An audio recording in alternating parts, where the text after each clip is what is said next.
Un pueblo sin teatro es un pueblo sin verdad.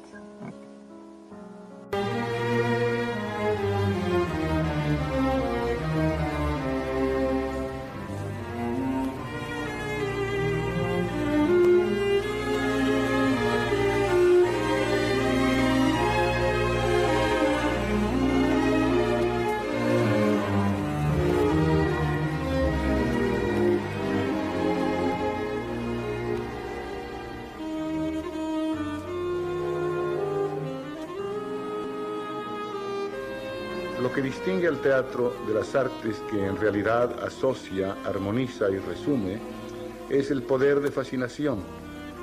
Parecería increíble el cómputo de las horas que es posible trabajar sin fatiga sensible en el ensayo de una pieza de teatro, en la dilucidación de un problema dramático.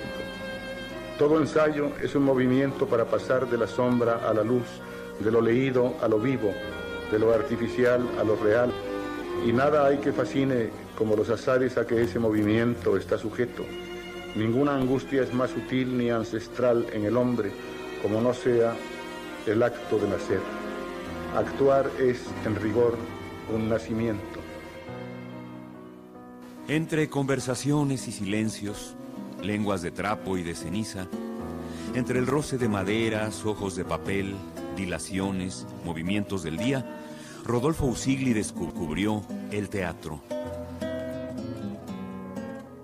Títeres con vida propia surgidos más allá de su imaginación.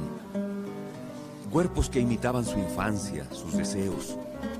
Surgidas de los trazos costumbristas de Vanegas Arroyo, las imágenes del editor poblano eran representadas una y otra vez en medio de calamidades y milagros.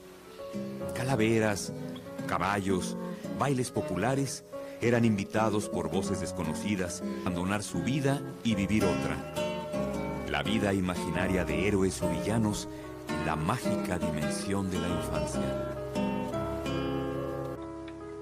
En 1923 asiste a la Escuela Popular Nocturna de Música y Declamación. En 1924 comienza a escribir crónicas teatrales en la revista El Sábado, que luego se llamó El Martes. En 1936, junto con Javier Villarrutia, recibió una beca de la Fundación Rockefeller para estudiar composición dramática en la Universidad de Yale. Allí fue donde adquirió un panorama más amplio respecto al teatro, y se va a notar en él no solo su aspiración a lo nacional, sino también a lo universal. Cuando regresó a México en 1940, fundó el Teatro de Medianoche y se unió al grupo organizado en torno a la revista Contemporáneos. Si bien no se llevaba del todo bien los contemporáneos y Usigli, ambos concordaron en que el teatro mexicano solo puede ser moderno en la medida en que se despoja del lastre nacionalista y asume el reto de hacerse presente como un pueblo, como conciencia nacional que está dispuesta a asumir un futuro. Asumir un futuro en vez de ocultarse en la máscara del pasado indígena o español, pues la verdadera modernidad es aquella que mira hacia donde se mueve la realidad, no para aceptarla incondicionalmente ni para rechazarla, sino para enfrentarla con la verdad, esto con el teatro.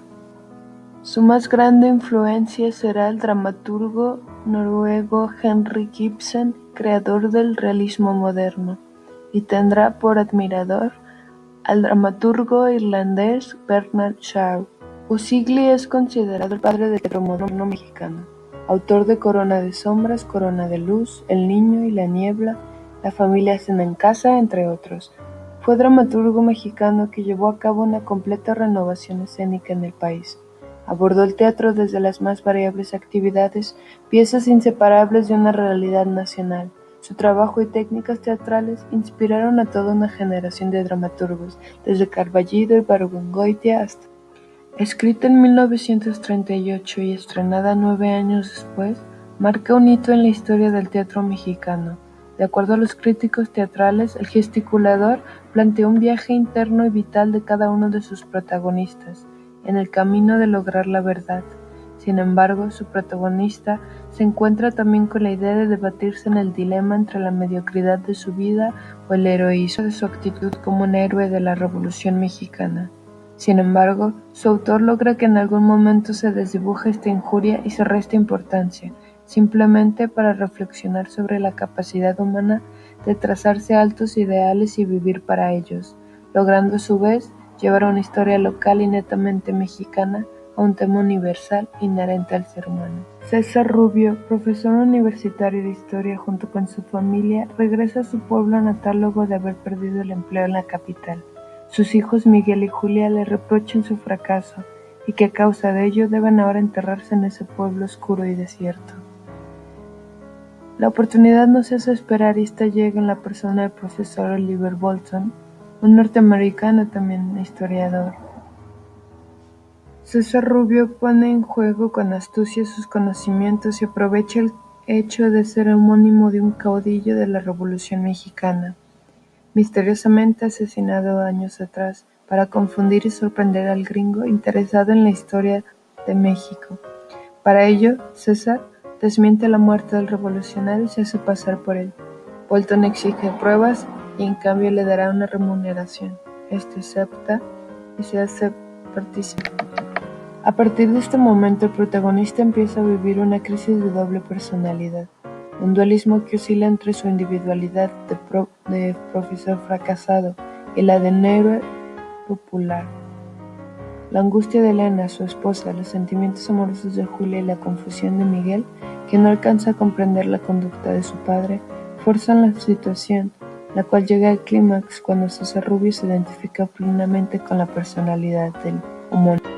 César Rubio se identifica plenamente con la personalidad, los ideales y la gloria del héroe, también ya asumidos por todo el pueblo.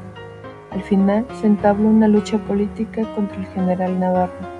Las intenciones de este turbio personaje se adivinan claramente desde la entrevista, cuando le ofrece toda clase de arreglos y concesiones que finalmente dejará caer tras una amenaza. Tú solo te has sentenciado, general Rubio. Finalmente es asesinado César Rubio antes de las elecciones e irónicamente quien le da muerte es Navarro, el mismo que en su oportunidad eliminó al mismísimo general César Rubio.